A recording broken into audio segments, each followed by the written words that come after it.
The F and F chord, let's talk about it.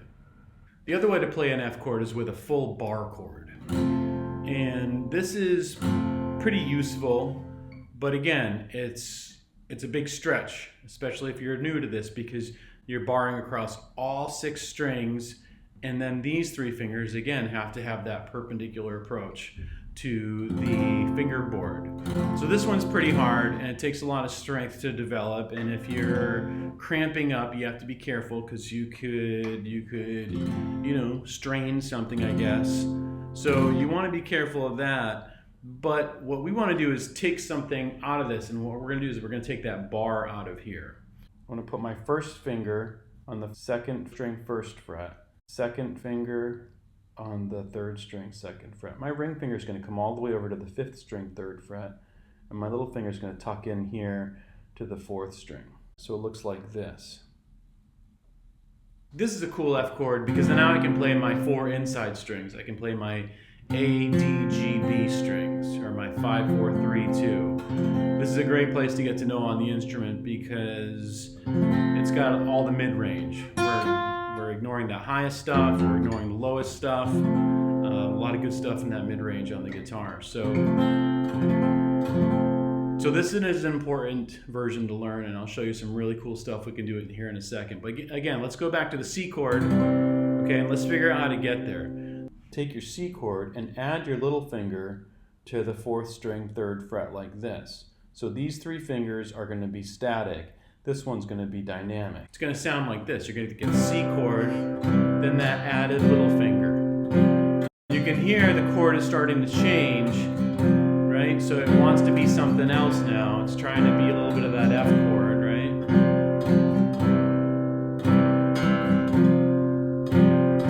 It's almost an F. Now, I'm being really careful with my right hand that I don't bump those outside strings because they're not going to agree and they're going to sound kind of lousy right now. So I'm just being very careful to aim for those middle strings. Okay, it's not perfect right now, that's fine. But C, then add that little finger there, okay? Next, what we're going to do is we're going to bring that middle finger over to the 3rd string 2nd fret. So I've got my C chord. I've added that 4th string 3rd fret. Now I'm going to use the middle finger and move that over to the 3rd string 2nd fret. Now I can move that finger just back and forth here.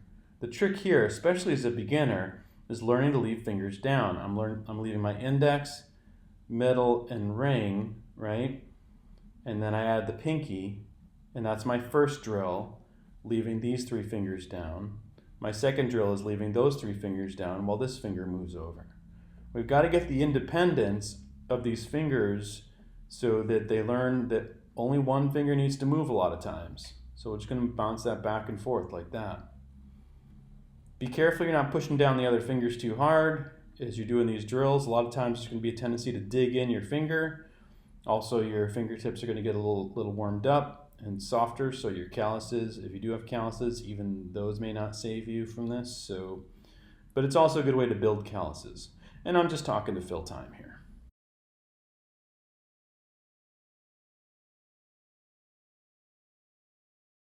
Once you move the little finger down and then you bring that middle finger over, you've got a full F chord. Again, it's a 4-note F chord, but that's okay because if I play it like this, now I've got a movable F chord, and that's going to be a lot of fun. Let's go back to our C chord now, and let's see if we can maneuver this little finger and the little finger and middle finger at the same time. So 1, 2, 3, and then I'm going to switch, and I'm going to move both those fingers at the same time. Now my index and ring finger are responsible for holding down the 4th, while those 2 fingers have to move and grab. That's it. Again, my right hand is being really careful about not hitting those outside strings. I don't want that stuff in there. I just want the middle strings in here.